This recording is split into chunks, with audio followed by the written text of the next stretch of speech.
कमेंटोर ए के सिंह और आज फिर हम अपने एलएलबी क्लासेस करेंगे। यानी एलएलबी की जो क्लासेस चल रही हैं उनको देखेंगे। आज हो गई है 26 तारीख और कहीं ना कहीं आपका 1 तारीख तक सारा सिलेबस ख़त्म करना है, जिससे कहीं ना कहीं हमें जो 4-5 दिन है हमारे पास उसमें हम क्या देखेंगे, एक्स्ट्रा क्वेश्चन, इम्पॉर्टेंट क्वेश्चन और कहीं ना कहीं जो आपके एग्ज़ाम में आने वाले क्वेश्चन हैं उनको हम देखेंगे। तो चलिए आज का क्वेश्चन या आज का टॉपिक शुरू करते हैं। तो यानी कि एलएलबी थर्ड सेमेस्टर की क्लास कर रहे हैं, थर्ड सेमेस्टर के सारे स्टूडेंट और फर्स्ट सेमेस्टर के स्टूडेंट परेशान ना हो। जितने भी फर्स्ट सेमेस्टर के स्टूडेंट है कि आपकी क्लास नहीं हो रही, क्योंकि इनकी कहीं ना कहीं थर्ड सेमेस्टर और फिफ्थ सेमेस्टर की क्लास होने के बाद फिर आपकी ही क्लास स्टार्ट होगी, क्योंकि अभी तक आपके एग्ज़ाम फॉर्म में नहीं भरे गए हैं और कहीं ना कहीं थर्ड सेमेस्टर फिफ्थ सेमेस्टर के इस बार एग्ज़ाम पहले हैं।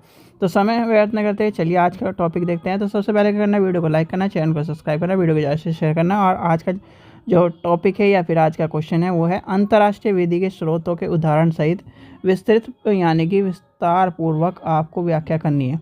तो कहीं ना कहीं सबसे पहली बात आती है, जब अंतर्राष्ट्रीय विधि की बात आई यानी इंटरनेशनल लॉ की बात है और उसके सोर्सेज की बात है, तो आपके दिमाग में एक चीज़ आनी चाहिए। कहीं ना कहीं जब अंतर्राष्ट्रीय विधि की बात होगी तो कहीं ना कहीं हम एक देश दूसरे देश से बात करेगा, एक देश दूसरे के साथ देश के साथ कुछ लिखित दस्तावेज होगा, कुछ ना कुछ इस तरह की चीज़ होंगी, तभी वो सोर्सेज में परिवर्तित होगा। जब आपके दिमाग में इस तरह की चीज़ें कहीं ना कहीं क्लिक होने लगे तो ये समझ लेना कि आप कहीं ना कहीं लॉ के फील्ड में, लीगली फॉर्म में कहीं ना कहीं आप एक तरह से अपने आप को लॉ स्टूडेंट के फॉर्म में एज ए क्वेश्चन, यानी कि आप उस सोच को समझने लगे हो। तो कहीं ना कहीं चलिए सबसे पहले आती है कि जो अंतर्राष्ट्रीय विधि की बात आती है, अंतर्राष्ट्रीय विधि के स्रोतों को सामान्यतः अंतर्राष्ट्रीय न्यायालय से संबंधित होता है, यानी कि इंटरनेशनल कोर्ट की बात आती है। और ये है कहाँ पर, ये है आपका हैंग में, द हैंग में आपको देखने के लिए मिलेगा। यानी कि इंटरनेशनल कोर्ट आपसे पूछा जाए तो इंटरनेशनल कोर्ट कहाँ है, इंटरनेशनल कोर्ट है आपका हैंग में, ठीक है। और इसका कहीं ना कहीं इस जो आपका अब क्या है, सेक्शन या अनुच्छेद की बात करें तो अनुच्छेद आपको 31(1) से सूचीबद्ध किया गया है। तो इसमें सबसे पहली बात आती है, देखो जब भी कहीं ना कहीं अंतर्राष्ट्रीय विधि की बात है या अंतर्राष्ट्रीय विधि के सोर्सेज की बात है या इंटरनेशनल लॉ सोर्सेज ऑफ की बात क्या है, तो सबसे पहले आपको बताना चाहिए जितनी भी हम कहीं ना कहीं जैसे ए देश दूसरे देश के साथ यानी बी देश के साथ कहीं ना कहीं बात कर रहा है, वार्ता कर रहा है, संधि कर रहा है, कुछ भी कर रहा है, तो वो भी कहीं ना कहीं क्या होगा, एक तरह से सोर्सेज में आएगा। एक देश दूसरे देश के साथ कभी मिला था, एक देश दूसरे देश के साथ कहीं ना कहीं कभी रिश्ते में आया था, कभी किसी की चीज़ों में आया था, तो वो भी कहीं ना कहीं क्या आएगा, सोर्सेज में आएगा। मान लीजिए एक देश ने दूसरे देश के साथ व्यापार किया, उसके साथ कोई संधि करी, उसके साथ कोई चीज़ें करी, तो वो भी क्या आएगी, क्या आपके संधि के रूप में आएंगे। तो चलिए शुरू करते हैं, यानी कि अपना इन टॉपिक्स को पढ़ते हैं। सबसे पहला आता है आपका अंतर्राष्ट्रीय अभिसमय या संधियाँ, ठीक है।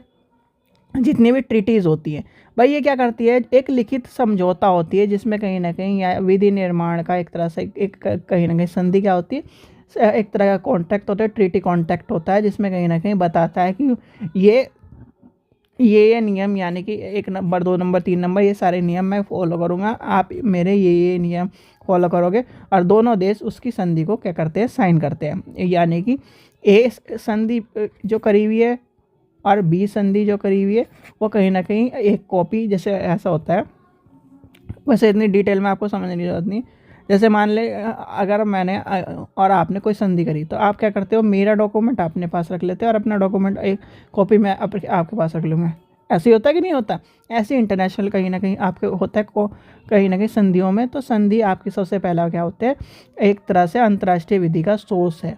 यानी कि मान लो हम क्या है, कोई भी कानून बनाते हैं, या कानून को छोड़ो, हम मान लो आप और मैं, यानी कि मैं मकान मालिक हूँ, आप किराएदार हो, या फिर कोई भी इस तरह से मान लें, हाँ अपोजिट मान लें कि आप मकान मालिक हो, मैं किराएदार हूँ, या फिर हम दोनों क्या है, एक तरह से बिजनेस में पर्सन है, ठीक है। तो ए और बी हम दोनों क्या कर रहे हैं, कॉन्ट्रैक्ट कर रहे हैं, एक तरह का संधि कर रहे हैं। तो संधि यानी कि संविदा कर रहे हैं, संविदा में कहीं ना कहीं आपका क्या होगा, कॉन्ट्रैक्ट करा हमने, तो क्या होगा, इस तरह की चीज़ें होंगी कि नहीं होंगी, और वो क्या होगा, एक तरह की कहीं ना कहीं डॉक्यूमेंट हो गया। तो इसी तरह से कहीं ना कहीं अंतर्राष्ट्रीय विधि में क्या होता है, एक लिखित समझौते के तौर पर क्या हो जाता है, वो लीगल डॉक्यूमेंट हो जाता है। जैसे कि आपका यानी कि संयुक्त राष्ट्र चार्टर में क्या बताया गया, ये अंतर्राष्ट्रीय शांति और सुरक्षा के संबंध में सार्वभौमिक विधि का निर्माण करने वाली एक प्रमुख संधि होती है। ठीक है, फिर यानी कि ये सारे उदाहरण दिए गए हैं। वेना संधि जो है, जेनेवा कहीं ना कहीं जेनेवा वह कॉन्वेंशन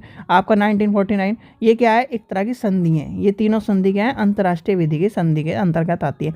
फिर आती है अंतर्राष्ट्रीय प्रथा।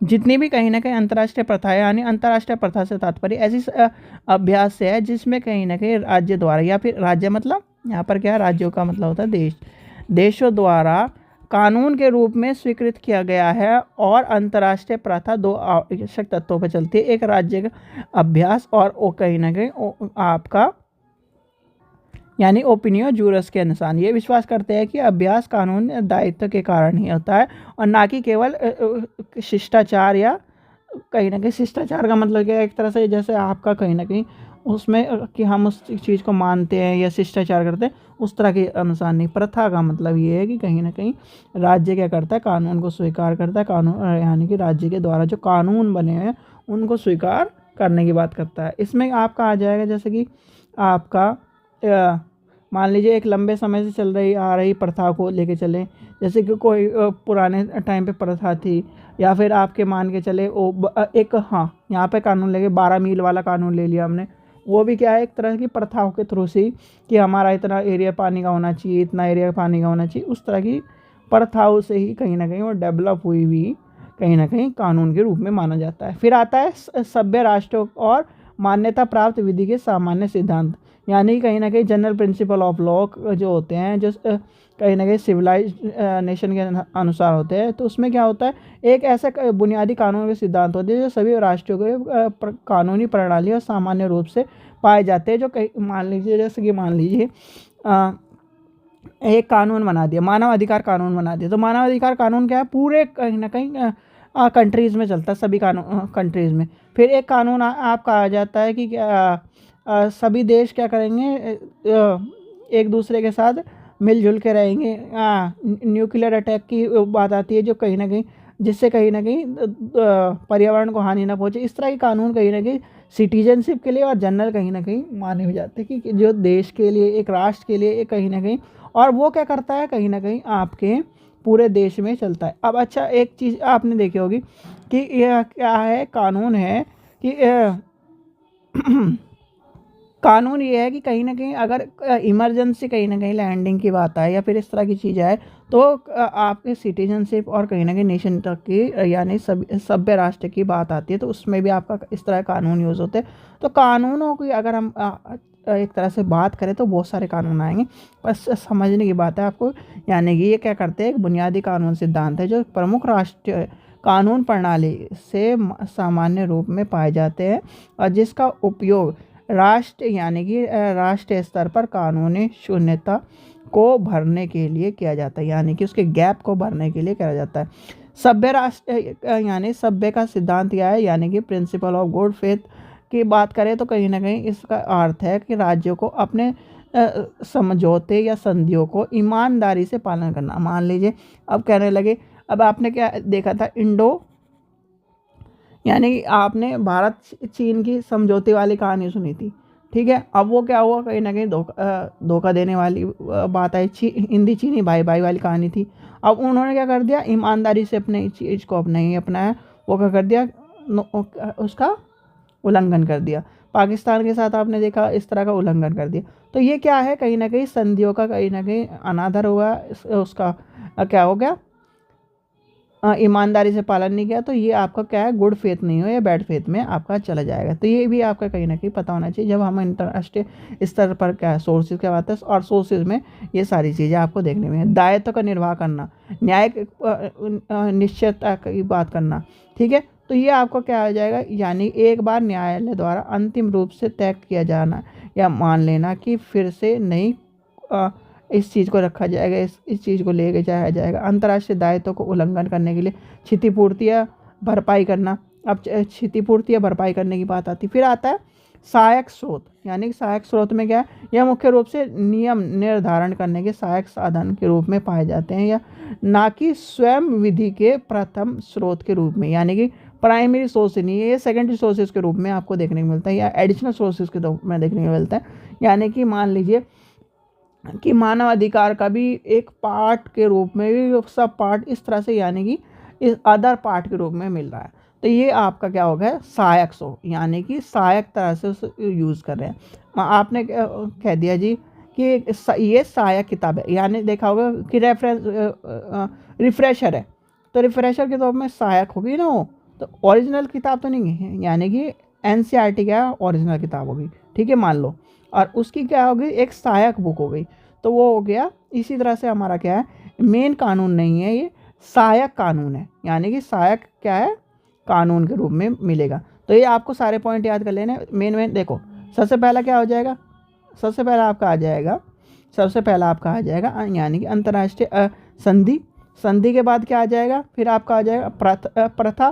प्रथा के बाद क्या आ जाएगा, यानी कि सभ्य राष्ट्र की मान्यता प्रति यानी प्राप्त जो विधि, यानी कि जनरल प्रिंसिपल आ जाएंगे। फिर जनरल प्रिंसिपल के बाद सहायक स्रोत आ जाएंगे। सहायक स्रोत के बाद आपके क्या है, सारी चीज़ें आपको देखने को मिलेंगे। इसमें क्या है, न्यायिक निर्णय, यानी कि न्यायिक निर्णय में क्या है, अंतर्राष्ट्रीय न्याय सभी कहीं ना कहीं चीज़ों के जो चीज़ें लेके चलते, ठीक है।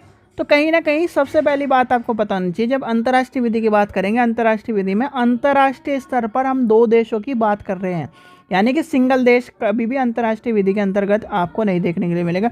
इस चीज़ का ध्यान रखना जब भी आप अंतर्राष्ट्रीय विधि पढ़ो, ठीक है। अंतर्राष्ट्रीय विधि में 2 देशों की बात हो रही है, 2 देशों के कहीं ना कहीं संबंधों की बात हो रही है, 2 देशों के कानून की बात हो रही है, 2 देशों के या फिर कहीं ना कहीं पूरे राष्ट्र की बात हो रही है। तो अंतर्राष्ट्रीय विधि आपको पता होना चाहिए। इंटरनेशनल कोर्ट कहाँ है आपका, इंटरनेशनल कोर्ट है आपका कहीं ना कहीं हैंग में, और ये कहीं ना कहीं आपके क्या आ जाएंगे, यानी कि आपके सहायक स्रोत आपके आ जाएंगे। सहायक स्रोत के बाद आपका कहना आपके आ जाएंगे प्रथा आ जाएगी। प्रथा के बाद आपके सामान्य जनरल प्रिंसिपल आ जाएंगे, ठीक है। तो ये सारे के सारे आपके क्या हो जाएंगे, अंतर्राष्ट्रीय विधि के स्रोत हो जाएंगे, ठीक है। ये इंपॉर्टेंट क्वेश्चन है और कहीं ना कहीं 20 नंबर में पूछा जाता है। ये मैं कहीं ना कहीं 4 बताएं तो 4 आपको याद कर लेने हैं। तो इस तरह से आपको लिख देने हैं। जैसे अंतर्राष्ट्रीय विधि, जैसे 2 देश क्या कर रहे हैं, वार्ता कर रहे हैं, तो उसमें क्या होगा, ये चीज आपने देखा होगा कि 2 देशों ने कहीं ना कहीं संधि करी, तो वो उसमें कहीं ना कहीं आपको आएगा 2 देश क्या है मिलके कुछ कार्य कर रहे हैं, उसमें कहीं ना कहीं नियम कानून हो गए। अंतर्राष्ट्रीय स्तर पर जो कानून बन रहे हैं, इंटरनेशनली कोर्ट की जो आपके जो चीज़ें आएंगी, यानी इंटरनेशनल कोर्ट ऑफ जस्टिस की बात आएगी। तो इसमें सब सारी चीज़ें आपको देखने के लिए मिल जाएगी, ठीक है बच्चों।